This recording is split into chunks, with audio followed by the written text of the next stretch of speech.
एक आदमी ने पेशाब करते समय एक अजीब चीज देखी। उसने देखा कि दूर एक पत्थर चमक रहा है। आदमी जिज्ञासु होकर आगे बढ़ा और पत्थर पर से मिट्टी हटाई। तब उसे तुरंत लगा कि यह शायद सोना हो सकता है। उसने दूर अपने साथी को देखा। अंततः उसने अपने साथी को बुलाने का फैसला किया। साथी पास आकर बार बार दिखता रहा। वो भी निश्चित नहीं कर पाया कि ये सच में सोना है या नहीं। पुष्टि के लिए इस बार उसने पुश्तैनी लाइटर निकाला, क्योंकि वह जानता था कि अगर सेंकने से काला हो जाता है तो इसका मतलब यह सोना नकली है। लेकिन थोड़ी देर बाद भी सोने में जरा भी बदलाव नहीं हुआ। इसका मतलब ये है कि यह सोना शुद्ध है। अचानक आई इस खुशी से दोनों असमंजस में पड़ गए।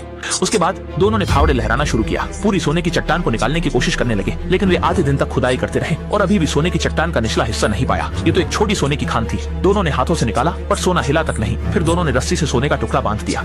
रस्सी का दूसरा सिरा पिकअप ट्रक से बना था। इसके बाद साथी ने एक्सेलेरेटर दबाया, लेकिन अगले ही पल रस्सी का भार सहन नहीं हुआ और वह टूट गई। निराश होकर दोनों ने दोबारा कोशिश की, लेकिन फिर भी इस छोटे सोने के भार को हिला नहीं सके। मजबूर होकर दोनों को फिर से खुदाई करनी पड़ी। लेकिन जैसे ही रात का अंधेरा छाने लगा, ड्रोन के हमले से बचने के लिए उन्हें इस जगह को छोड़कर वापस अपनी जगह पर लौटना पड़ा। क्षेत्र के शिकारी कुत्तों के कारण वे केवल अधिक से अधिक लकड़ियां इकट्ठा करके आग जला सके थे। दोनों आग के पास खुश होकर चीख रहे थे और सोने की प्राप्ति के बाद शानदार जीवन की कल्पना कर रहे थे। सोने के परीक्षण के बाद अब सबसे जरूरी काम यह है कि सोने को पूरी तरह से निकाला जाए। साथी ने सुझाव दिया कि किसी एक को जाकर एक छोटा खनन यंत्र लाना चाहिए और दूसरा यहीं रहकर सोने की निगरानी करे। इसके बाद उसने आदमी को बताया कि वह एक छोटा नगर जानता है जहां तक पहुंचने के लिए पूर्व दिशा में 2 दिन का सफर करना होगा। फिर 1 दिन खनन यंत्र तलाशने में लगेगा और लौटने में भी 2 दिन लगेंगे। इस तरह कुल मिलाकर 5 दिन का समय लगेगा।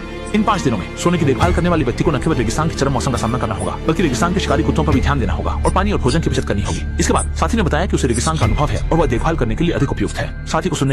साथी की बात सुनने के बाद आदमी ने बिना सोचे समझे खुद को वहां रुककर सोने की देखभाल करने का फैसला किया। आखिरकार सोना उसी ने खोजा था और वह यहाँ से एक कदम भी नहीं हटना चाहता था। आदमी की दृढ़ नजर देखकर साथी को मानना पड़ा। अगले दिन सुबह दोनों ने खाना और पानी बांटना शुरू किया। साथी ने कार के इंजन को ठंडा करने के बहाने से पानी का ज्यादातर हिस्सा ले लिया और जाते जाते उसने आदमी को एक सैटेलाइट फोन फेंक कर दिया, ये बताते हुए कि रास्ते में संपर्क के लिए इसका उपयोग करना। बात खत्म करने के बाद वह कार चलाकर चला गया। साथी के दूर जाते ही आदमी ने पहले रेत से शीशे की सतह को ढक दिया, फिर कैनवास से एक साधारण छायादार जगह बनाई।